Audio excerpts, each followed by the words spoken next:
Lote para entrevista aqui em estúdio com Cristina Mota, porta-voz da Missão Escola Pública.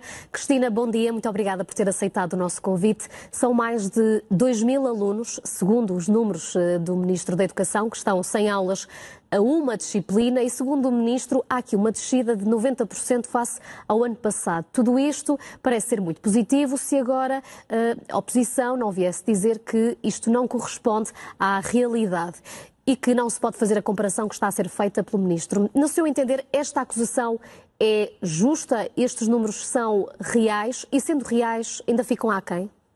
Bom dia, Patrícia. Agradeço o convite. De facto, a oposição diz, os sindicatos dizem e a Missão Escola Pública confirma. Portanto, os números, de facto, não estão a ser os corretos. Portanto, estamos a comparar duas variáveis diferentes. Recordamos que o Ministro Fernando Alexandre estabeleceu uma meta para o final do primeiro período que diz respeito à diminuição em 90% dos alunos sem professor a pelo menos uma disciplina comparativamente com os números do ano passado. Ora, no ano passado, no final do primeiro período, tínhamos cerca de 21.000 alunos sem professor a pelo menos uma disciplina. O número que agora vem a público, estes cerca de 2.338 alunos sem professor, diz respeito a alunos que ainda não tiveram uma única aula desde o início do ano letivo. Lembramos que no ano passado, apesar do Ministro João Costa ontem em entrevista ter referido que semanalmente tinha acesso a estes números, este número nunca foi divulgado, portanto não se pode comparar com ele. Portanto, em causa aqui, o que aqui está, e que ontem foi notícia de primeira página, é de facto uma notícia falaciosa e que leva a opinião pública a ter uma ideia que não é verdadeira. Portanto, não. O número de alunos sem professor não diminuiu em 90% relativamente ao ano passado. Mas terá diminuído ainda assim, Cristina? Neste momento, a indicação que nós temos é que existem 41.000 alunos sem professor a pelo menos uma disciplina. Ora, ainda temos algumas semanas até ao final do primeiro período e poderá vir a diminuir, sim. No entanto, nós queremos chamar a atenção para um pormenor. O Ministro Fernando Alexandre fala-nos em diminuição de alunos sem aulas. Não nos fala em diminuição de alunos sem professor. E temos aqui uma grande questão.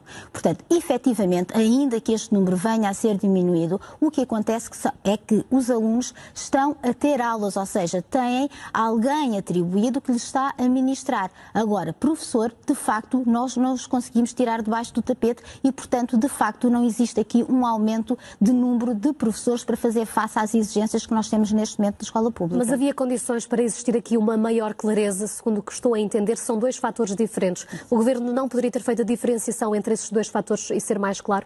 Sim, deveria. Agora, também temos aqui uma questão relativamente à informação. Portanto, das duas, uma, ou o Ministro Fernando Alexandre sabe de facto que estes números não poderiam ser comparados e de facto temos aqui uma tendência falaciosa para deturpar a opinião pública, ou então de facto está a receber informações incorretas, até já aconteceu no início deste ano letivo, até que levaram à admissão, portanto, em alguns órgãos. Portanto, temos de analisar esta situação e o Ministro Fernando Alexandre tem de ter cuidado quando apresenta números, pois são estes números que passam para a opinião pública e também poderão ter consequências. Repare, Patrícia, se a partir de agora começarmos a ter uma ideia que efetivamente não temos falta de professores, até mesmo os jovens que agora poderiam ingressar em ensino vão pensar duas vezes, porque lá está, nós temos tido um passado onde muitas vezes foi dito que temos excesso de professores, o que fez com que muitos não ingressassem. Ora, se começarmos aqui a ter números falaciosos, também poderá ter consequências a esse nível.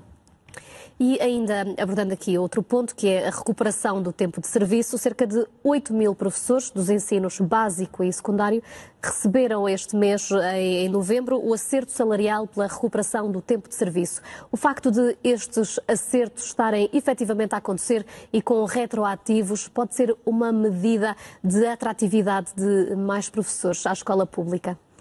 Patrícia, apenas uma retificação. Eu diria que só agora, de facto, os acertos estão a ter lugar. Eles eram para ter tido lugar no mês de setembro. Portanto, o que está a acontecer agora é que, e só agora, é que alguns acertos estão a ter lugar. Nós não entendemos que irá atrair novos professores. O que nós entendemos é que vai, de algum modo, poder fazer com que aqueles que estão no sistema não saiam tão depressa com as reformas antecipadas, porque de algum modo foi indicado que os professores tinham razão, efetivamente, era uma reivindicação que já tinham há tempo e o respeito poderá estar aqui já a ser considerado. Muitos poderão também estar perto da reforma e levanta-se outro problema. Exatamente. Agora, relativamente aos retroativos, nós não temos retroativos. Aliás, os professores que viram a contagem do tempo de serviço contabilizada, e não são todos, lembramos que muitos ficaram de fora porque os que estavam no final dos escalões não vão ter qualquer consequência em termos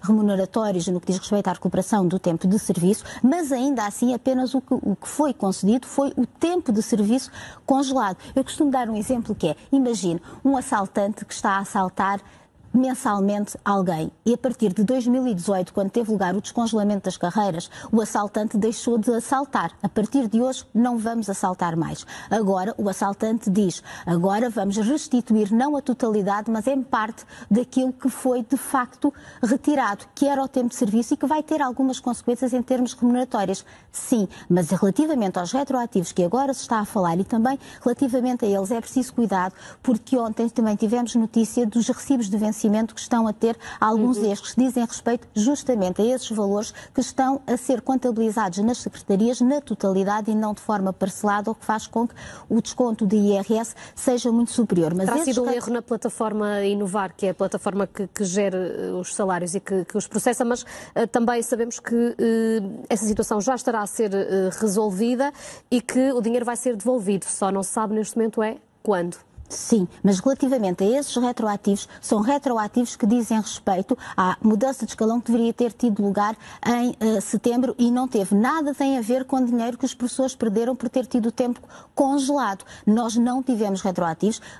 Comparativamente a outras carreiras, como por exemplo os enfermeiros, que sim tiveram retroativos relativamente a valores de salário que não ganharam. Mas relativamente ainda aqui à questão dos 90% e das medidas que entretanto estão a ser anunciadas, convém referir que ainda que exista uma diminuição que possa vir a existir, uma diminuição de alunos sem aulas, e volto a referir, é sem aulas, não é sem professor, essas medidas temos de pensar que custos estarão a ter, porque uma delas diz respeito ao número de horas extraordinárias e, de facto, uma sobrecarga de trabalho sobre os professores que estão no sistema poderão ter consequências a médio e longo prazo. Certamente o número de baixas médicas e reformas antecipadas poderá vir a agravar esta situação. E ainda relativamente às horas extra, eu volto a frisar algumas palavras do Ministro Fernando Alexandre ontem naquela peça, que diz que estão a ser aplicadas uma ou duas horas, apenas uma ou duas horas extra por professor.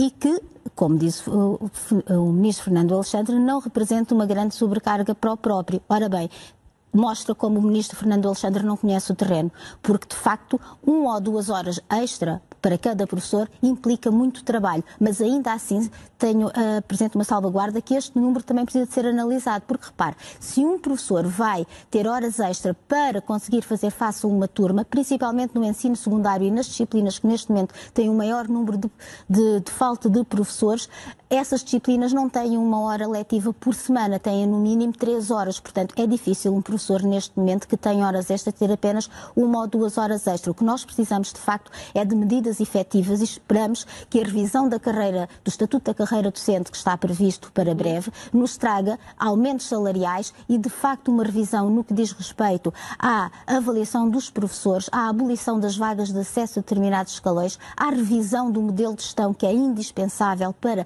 tirarmos das escolas alguns regimes autocráticos que estão a ser agora implementados, e são essas medidas que deverão ser aplicadas para nós termos efetivamente professores nas escolas e não apenas tarefeiros ou monitores que vão apenas diminuir o número de